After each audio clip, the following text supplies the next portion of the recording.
ಬೀದರ್ನಲ್ಲಿ ಆತ್ಮಹತ್ಯೆ ಮಾಡಿಕೊಂಡಿರುವ ಗುತ್ತಿಗೆದಾರ ಸಚಿನ್ ಪಾಂಚಾಳ್ ಪ್ರಕರಣವನ್ನು ಸಿಬಿಐಗೆ ನೀಡುವುದಕ್ಕೆ ಆಗ್ರಹ ಪಡಿಸಲಾಗಿದೆ. ಈ ಬಗ್ಗೆ ಟ್ವೀಟ್ ಮಾಡಿರುವ ಬಿಜೆಪಿ ರಾಜ್ಯಾಧ್ಯಕ್ಷ ವಿಜೇಂದ್ರ ಪ್ರಕರಣವನ್ನು ಸಿಬಿಐಗೆ ಕೊಡುವಂತೆ ರಾಜ್ಯ ಸರ್ಕಾರಕ್ಕೆ ಆಗ್ರಹಿಸಿದ್ದಾರೆ. ಗುತ್ತಿಗೆದಾರ ಸಚಿನ್ ಪಾಂಚಾಳ್ ಆತ್ಮಹತ್ಯೆ ಸಂಬಂಧ ಕಲಬುರಗಿ ಜಿಲ್ಲಾ ಕಾಂಗ್ರೆಸ್ ಸುದ್ದಿಗೋಷ್ಠಿಯನ್ನು ನಡೆಸಿದೆ. ಸಚಿನ್ ಆತ್ಮಹತ್ಯೆ ಕೇಸ್ನಲ್ಲಿ ಕೈ ನಾಯಕರ ಹೆಸರನ್ನ ತಳುಕು ಹಾಕುವುದು ಸರಿಯಲ್ಲ. ಡೆತ್ ನೋಟ್ನಲ್ಲಿ ಪ್ರಿಯಾಂಕಾ ಖರ್ಗೆ ಹೆಸರಿಲ್ಲ ಅಂತ ಶಾಸಕ ಅಲ್ಲಮಪ್ರಭು ಪಾಟೀಲ್ ಹೇಳಿದ್ದಾರೆ. ಅಲ್ಲದೆ ತನಿಖೆಗೆ ಆಗ್ರಹಿಸಿದ್ದಾರೆ. ಚಿನ್ನ ವಂಚನೆ ಕೇಸ್ನಲ್ಲಿ ಅರೆಸ್ಟ್ ಆಗಿರುವಂತಹ ಐಶ್ವರ್ಯ ಡಿಕೆ ಸುರೇಶ್ ವಾಯ್ಸ್ನಲ್ಲಿ ಡೀಲ್ ಕೂಡ ನಡೆಸಿರುವುದು ಬೆಳಕಿಗೆ ಬಂದಿದೆ. ನಟ ಧರ್ಮಾನನ್ನ ಬಳಸಿಕೊಂಡು ಇತರರಿಗೂ ಮಾತನಾಡಿಸಿರುವಂತಹ ಐಶ್ವರ್ಯ ಗೌಡ ಶ್ರೇಯಸ್ ಎಂಬಾತನ ಜೊತೆ 3 ಕೋಟಿ ಕೇಳಿರುವ ಆಡಿಯೋ ಟಿವಿ9ಗೆ ಲಭ್ಯವಾಗಿದೆ.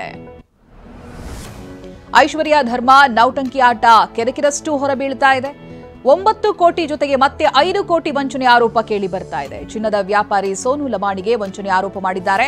ನನಗೂ ಡಿಕೆ ಸುರೇಶ್ ಹೆಸರಿನಲ್ಲಿ ಮೋಸ ಮಾಡಿದ್ದಾರೆ ಅಂತ ಡಿಕೆ ಸುರೇಶ್ ರೀತಿ ನಟ ಧರ್ಮಾನೇ ಮಾತನಾಡಿದ್ದಾನೆ ಅಂತ ಸೋನು ಲಮಾಣಿ ಹೇಳಿದ್ದಾರೆ. ವರ್ತೂರ್ ಪ್ರಕಾಶ್ ಆಪ್ತೆ ಶ್ವೇತಾಗೌಡ ವಿರುದ್ಧ ಮತ್ತೊಂದು ಕೇಸ್ ದಾಖಲಾಗಿದೆ. ಶಿವಮೊಗ್ಗದ ಜ್ಯುವೆಲರಿ ಶಾಪ್ ಮಾಲೀಕ ಬಾಲರಾಜ್ ಸೇಠ್ಗೆ 20 ಲಕ್ಷಕ್ಕೂ ಹೆಚ್ಚು ಚಿನ್ನ ವಂಚನೆ ಮಾಡಿರುವಂತಹ ಆರೋಪ ಕೇಳಿ ಬಂದಿದೆ.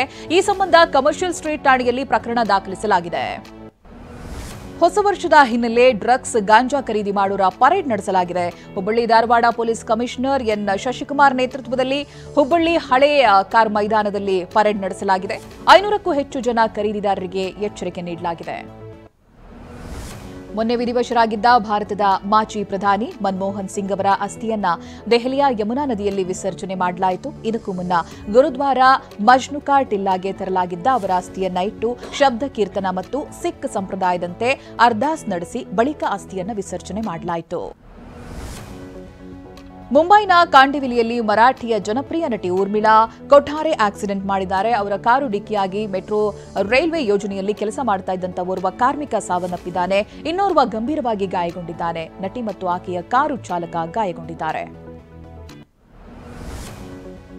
ಮೆಲ್ಬೋರ್ನ್ನಲ್ಲಿ ನಡೆಯುತ್ತಿರುವ ಆಸ್ಟ್ರೇಲಿಯಾ ವಿರುದ್ಧದ 4ನೇ ಟೆಸ್ಟ್ ಪಂದ್ಯದ ದ್ವಿತೀಯ ಇನ್ನಿಂಗ್ಸ್ನಲ್ಲಿ ಬೂಮ್ರಾ 4 ವಿಕೆಟ್ ಉರುಳಿಸಿದ್ದಾರೆ. ಇದರೊಂದಿಗೆ ಬೂಮ್ರಾ ಟೆಸ್ಟ್ ಕ್ರಿಕೆಟ್ನಲ್ಲಿ 200 ವಿಕೆಟ್ಗಳನ್ನು ಪೂರೈಸಿದ್ದಾರೆ.